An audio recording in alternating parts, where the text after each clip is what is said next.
प्यारे बच्चों, आज मैं तुम्हें एक ऐसी अनोखी कहानी सुनाने जा रही हूँ जो तुम्हारी आंखें चमका देगी और दिल को खुशियों से भर देगी।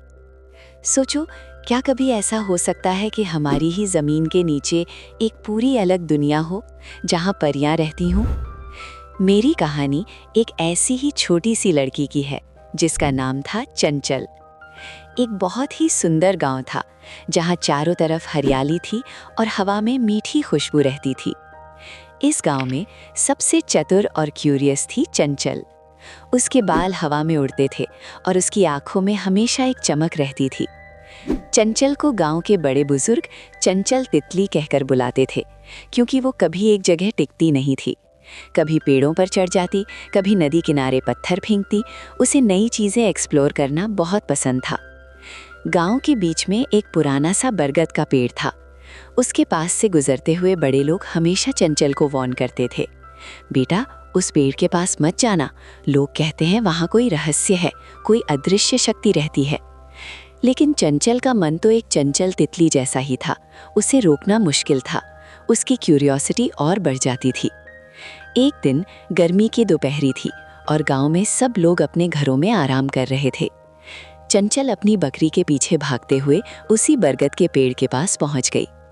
पेड़ के नीचे उसे एक बहुत ही सुंदर गोल्डन कलर की तितली दिखी। ऐसी तितली उसने पहले कभी नहीं देखी थी। वो तितली न जाने कहां से आई थी और चंचल के मन में सवालों का तूफान मच गया। तितली उड़ती हुई बरगद की जड़ों के बीच छुपी एक छोटी सी गुफा में घुस गई।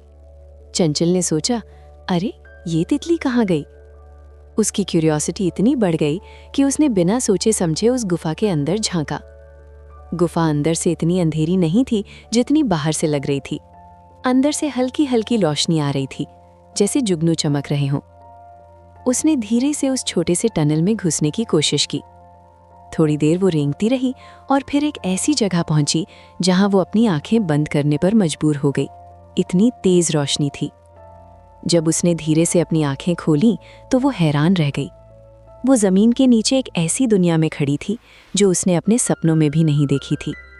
चारों तरफ चमकती हुई छोटी छोटी परियां थीं, रंगीन फूल थे जो हवा में झूले जा रहे थे, और ऊपर आसमान नहीं बल्कि एक चमकता हुआ क्रिस्टल डोम था जो रेनबो कलर्स में रोशनी दे रहा था। ये थी परी नगरी। परी नगरी की सभी परियां थोड़ी उदास दिख रही थीं। एक बहुत ही सुंदर परी रानी जिनके सुनहरे पंख थे, एक बड़े से थ्रोन पर बैठी थी। चंचल ने देखा कि परी रानी की आंखों में आंसू थे। चंचल डर गई थी, लेकिन उसकी दादी ने उसे हमेशा सिखाया था कि जब कोई मुश्किल में हो तो उसकी मदद करनी चाहिए। वो धीरे से आगे बढ़ी और बोली, माफ करना परी रानी, मैं यहाँ गलती से आ गई, लेकिन आप इतनी उदास क्यों हो? परी रानी ने चंचल को देखा और हल्की सी मुस्कान के साथ बोली, प्यारी बच्ची, तुम गलती से नहीं, किस्मत से यहाँ आई हो। हमारी परी नगरी का सबसे कीमती जीवन ज्योति पत्थर गायब हो गया है। जब तक वो वापस नहीं आता, हमारी नगरी की रोशनी धीरे धीरे कम होती जाएगी और हमारी शक्तियाँ भी। चंचल ने सोचा, मैं कैसे मदद कर सकती हूँ? उसकी नज़र परी नगरी के बाहर एक छोटी सी झोपड़ी पर पड़ी। उस झोपड़ी के अंदर से हल्की सी रोशनी आ रही थी। परी रानी ने बताया, वो एक बुरी चुड़ैल की झोपड़ी है जो हमारे पत्थर को चुरा कर ले गई है। वो बहुत शक्तिशाली है। चंचल ने बिना डरे कहा, मैं उस पत्थर को वापस लाऊंगी। परी रानी ने उसे एक जादुई पंख दिया और कहा, जब तुम्हें रास्ता ना मिले तो ये पंख तुम्हें सही दिशा दिखाएगा। चंचल उस पंख को लेकर चुड़ैल की झोपड़ी की तरफ बढ़ी। रास्ते में उसे एक छोटी सी गिलहरी मिली जो उससे दोस्ती कर गई। गिलहरी ने चंचल को चुड़ैल के छुपने की जगह बताई और एक सीक्रेट पैसेज भी। चंचल गिलहरी के साथ उस सीक्रेट पैसेज से झोपड़ी के अंदर घुसी। अंदर चुड़ैल अपनी जादुई किताब पढ़ रही थी। चंचल ने देखा कि जीवन ज्योति पत्थर एक कांच के बॉक्स में रखा हुआ था और उसकी रोशनी बहुत धीमी पड़ चुकी थी। चंचल ने होशियारी से काम लिया। उसने एक आवाज़ की और जैसे ही चुड़ैल ने पलटकर देखा, चंचल ने दौड़कर वो पत्थर उठाया और वापस उसी गुफा से भाग निकली। चुड़ैल को समझ ही नहीं आया कि क्या हुआ। चंचल तेजी से परी नगरी वापस आई और जीवन ज्योति पत्थर परी रानी को वापस कर दिया। जैसे ही पत्थर परी रानी के हाथों में आया, परी नगरी में रोशनी और भी चमकने लगी। हर तरफ खुशियों का माहौल छा गया। परियों ने खुशी से नाचना शुरू कर दिया और परी रानी ने चंचल को गले लगा लिया। तुमने हमारी नगरी को बचाया चंचल, वो बोली। परी रानी ने चंचल को एक खूबसूरत हार दिया जिसमें एक छोटा सा चमकता हुआ पत्थर था।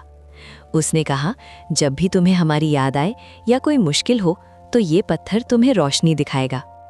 चंचल ने खुशी खुशी परी रानी और सभी परियों को अलविदा कहा।